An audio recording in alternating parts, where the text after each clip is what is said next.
Hi, I'm Jim Cohen from London, UK. I'm 71 and this is my personal account as a visitor and volunteer helping Palestinian farmers on the West Bank during the October olive harvest. We were attacked by Israeli settlers on October the 16th, 2019, which I will describe in a minute.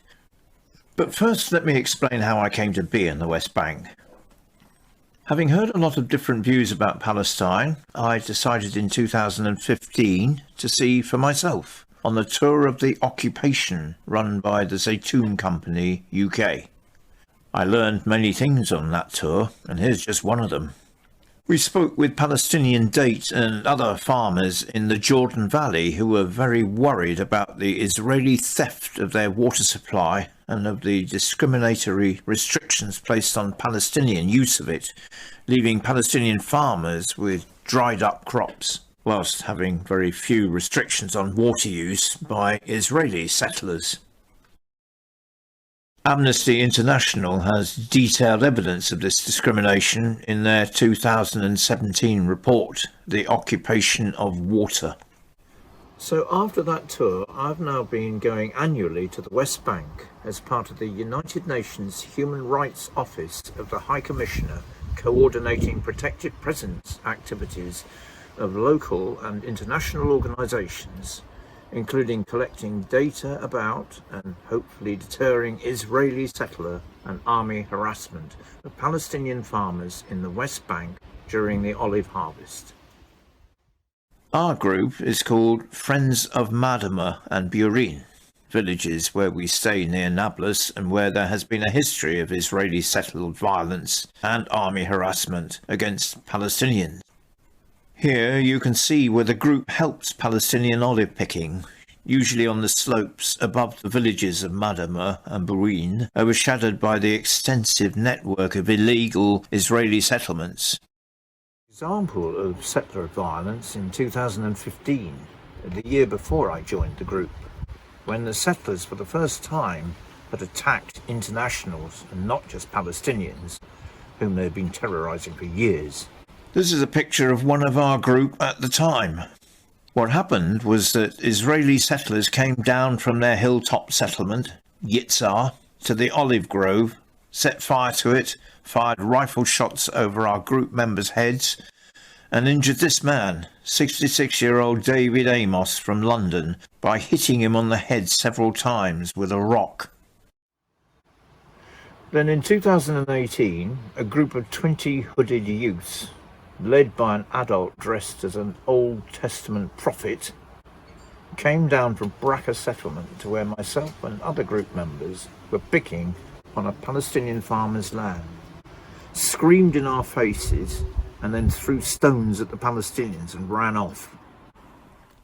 But what we witnessed as being especially oppressive on a daily basis during the harvest was the Israeli army, the Israeli Defence Force, the IDF, in particular through their permit system used against the Palestinian farmers, supposedly for security, but actually, from what we could see, just to restrict and harass.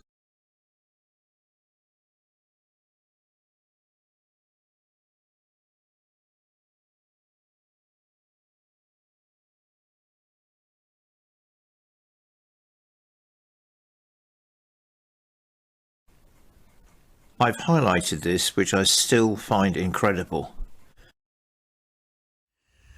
Palestinian farmers with land anywhere near one of the increasing numbers of Israeli settlements, usually within 5 kilometres of one, are only allowed on their own land for a hugely restricted amount of time, which could be 2 weeks a year, or often, as in our area, for as little as 1 week, for both planting, maintenance and harvest. I would like to put the question to any farmers the world over.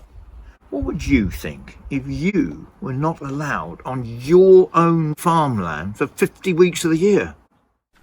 Not just as a one-off, but for year after year. And not just an army, but an army from a foreign country.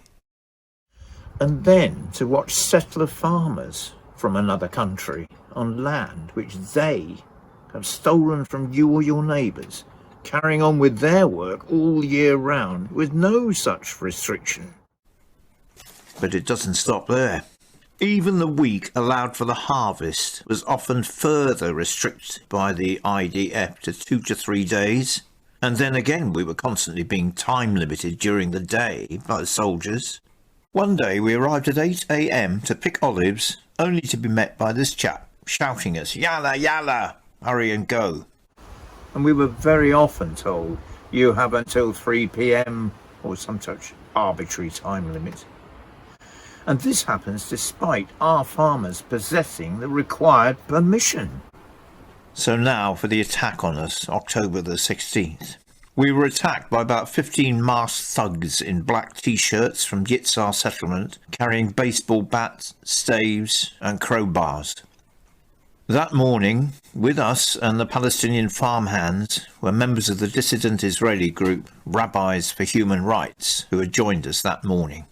20 minutes before the attack, I spoke with their leader, 80-year-old Rabbi Moshe Yehuda. This is my photo of him then, who said he believed in non-violence and that he would reason with the settlers if they came. And this is him after the attack, with a broken arm and an injured head. The settlers took us by surprise as they were very suddenly in the olive grove amongst us, whacking and beating indiscriminately of age or gender, with people screaming.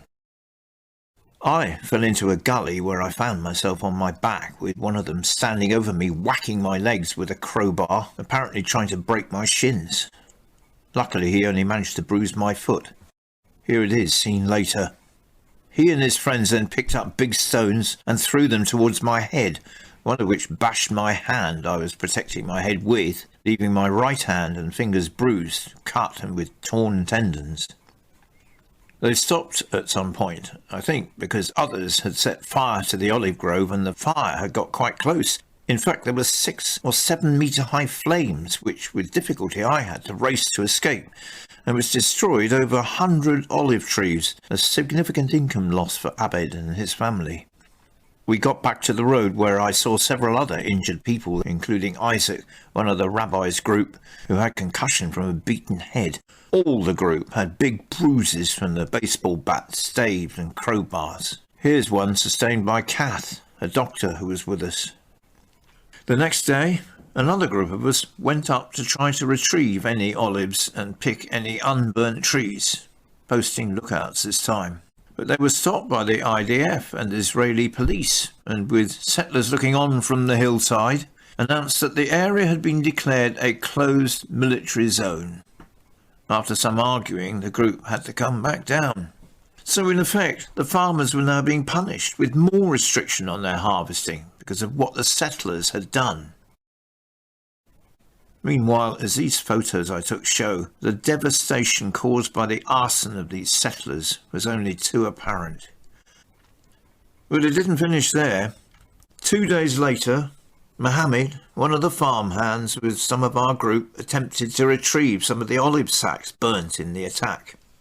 He's seen here being roughly handled by IDF soldiers before being thrown into a military vehicle where he was badly beaten. He was taken to hospital where he was diagnosed with severe internal bruising. The settlers had got their way, and this is repeated all over the West Bank, stolen from Palestinian farmers over the years against international law. And every year, over 5 years, I have seen more Israeli cranes appearing on more hilltops in the area, showing the same thing.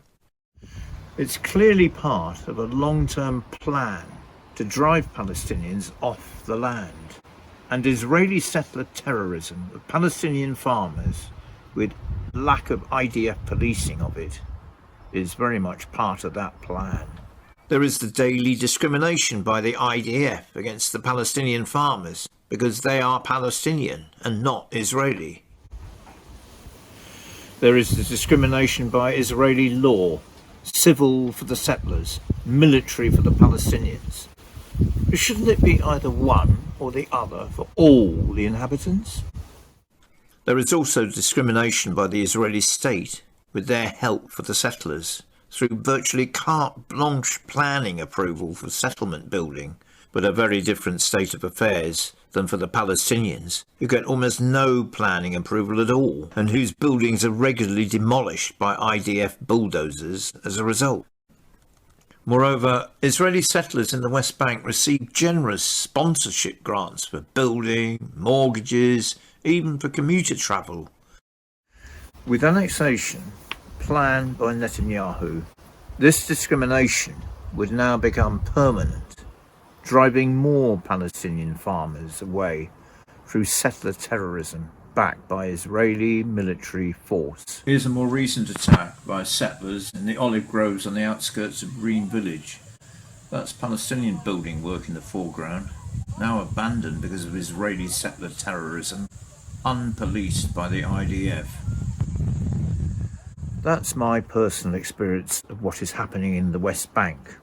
And based on that experience, my opinion is that it's a terrible injustice and deceit against the Palestinians, who are a hard-working, resilient and generous people. They just want to get on with their work, raise their families and live on their land in peace.